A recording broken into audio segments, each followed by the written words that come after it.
আজকে আরও একটা চটজলদি ঝটপট একটা টিফিন রেসিপি শেয়ার করে ফেলি, যেটা অফিস ফিরতি, স্কুল ফিরতি, কলেজ ফিরতি, বড় ছোট সবার পছন্দের হবে। তো চলুন দেখে দিই। এই রেসিপিটা বানানোর জন্য আমি এখানে রুটি নিয়ে নিয়েছি, ডিম নিয়েছি, পেঁয়াজ রসুন আদা লঙ্কা নিয়েছি। এবার পেঁয়াজ রসুন আদাগুলোকে আমি ক্রাশ করে নিয়েছি। পেঁয়াজটা আমি এরকমভাবে লম্বা লম্বা করে কেটে নিয়েছি, আদা রসুনকে ক্রাশ করে নিয়েছি। রসুনের কিছুটা পরিমাণ রসুন আমি এর মধ্যে মিক্স করে দেবো, আর কিছুটা পরিমাণ রসুন আমি রেখে দেবো। এই পেঁয়াজ রসুন আদাটাকে আমি সয়া সস, নুন সব কিছু দিয়ে মেখে নেব। এই পেঁয়াজ রসুনটার মধ্যে আমি স্বাদ অনুযায়ী নুন দেব, একটু অরিগ্যানো দেব, একটু টমেটো সস দেব।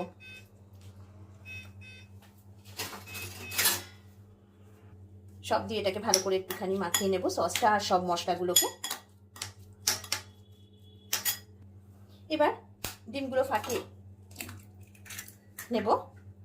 খুব সামান্য নুন অ্যাড করব, কারণ আমার এই পেঁয়াজ রসুনের মিক্সটাতেও নুন দেওয়া আছে। এবার এটাতে আমি অমলেট করব। এখানে প্যান বসিয়ে দিয়েছি, তার মধ্যে একটুখানি তেল দিয়ে দেব। এবার অমলেটটা তৈরি করব। ডিমটা দেওয়ার পরে এবার আমি একটা রুটি এর ওপরে চেপে চেপে দিয়ে দেব, বসিয়ে দেব। রুটিটা পাশ ফিরিয়ে নিয়ে দিই। এবার এভাবে উল্টো পিঠটাও করবো, আর এখান থেকে একটা খুন্তি দিয়ে বা ছুরি দিয়ে অর্ধেক কেটে নেব। অর্ধেক পুরোটা না, এইটার এইটুকু কাটবো।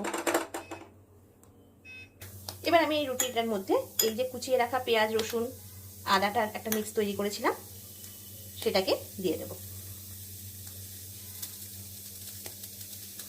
দিয়ে এবার এটাকে এরকম করে ভাঁজ করে নেব।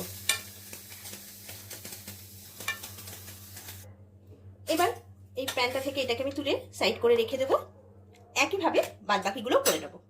প্রত্যেকটা রুটিকে আমি এরকম ডিম দিয়ে তৈরি করে দিয়ে পুরগুলো দিয়ে এরকম 3 কোনা করে ভেজে নিয়েছি। যে প্যানে আমি ডিমগুলো ভেজে তৈরি করেছি এর মধ্যে আমি একটুখানি বাটার দিয়ে দেবো, আর যে রসুনটা আলাদা করে রেখেছিলাম সেই রসুনটা এর মধ্যে দিয়ে দেবো। একটুখানি অরিগ্যানো দেবো।